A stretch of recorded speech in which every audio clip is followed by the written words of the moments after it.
Putrajaya, kerajaan memberi jaminan tidak akan menaikkan tarif elektrik terhadap rakyat, biarpun jumlah keseluruhan kos subsidi bahan api itu bakal mencecah 30 bilion ringgit, kata Perdana Menteri Datuk Seri Anwar Ibrahim. Dalam sidang media di Bangunan Perdana Putra hari ini, Ahli Parlimen Tambun itu berkata, tarif elektrik bagaimanapun akan dinaikkan sedikit untuk kategori syarikat multinasional yang mengeksport produk ke luar negara. Katanya lagi, butiran tentang kenaikan tarif itu akan diumumkan Menteri Sumber dan Tenaga Asli, Nik Nazmi Nik Ahmad dalam masa terdekat. Berdasarkan laporan Nekol Majlis Tindakan Sara Hidup Negara semalam, kita memutuskan supaya cadangan awal untuk naikkan tarif elektrik itu tidak diteruskan, kerana kita akui ia akan membebangan rakyat, walaupun kita akui jika tidak ada apa-apa dilakukan, ia akan memberi kesan kepada kewangan negara agak tinggi, iaitu 30 bilion ringgit.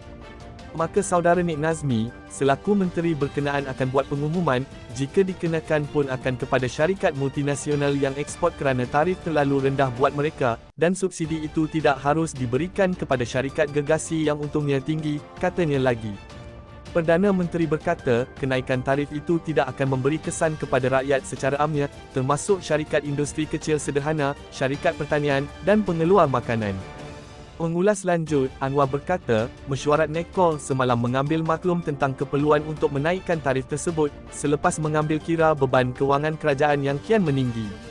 Tetapi keputusan jelas, kita tidak akan membebangan rakyat. Jadi, keputusan kita ialah tidak menaikkan tarif elektrik, kecuali untuk mereka yang benar-benar kaya.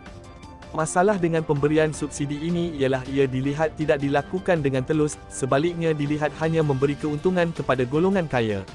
Maka saya berpandangan kita akan meningkatkan tarif secara berfasa untuk syarikat multinasional, tambahnya. Dalam pada itu Perdana Menteri berkata, beberapa inisiatif tambahan kini sedang diperhalusi kementerian dan agensi berkaitan. Katanya lagi, mesyuarat Nekol semalam turut menyentuh mengenai kekurangan bekalan barangan tertentu di pasaran, termasuk dari aspek struktur dan unjuran bekalan tersebut. Jadi, saya mencadangkan agar Farma, Lembaga Pemasaran Pertanian Persekutuan untuk memberi laporan penuh, serta langkah yang dirasakan perlu untuk menangani masalah ini. Anda pun sedia maklum tahun lepas tentang masalah yang melanda golongan pekebun di Cameron Highland, yang terpaksa melupuskan produk pertanian mereka kerana tiada pembeli, dan masalah pengangkutan. Jadi saya minta mereka Farma lebih proaktif, katanya lagi.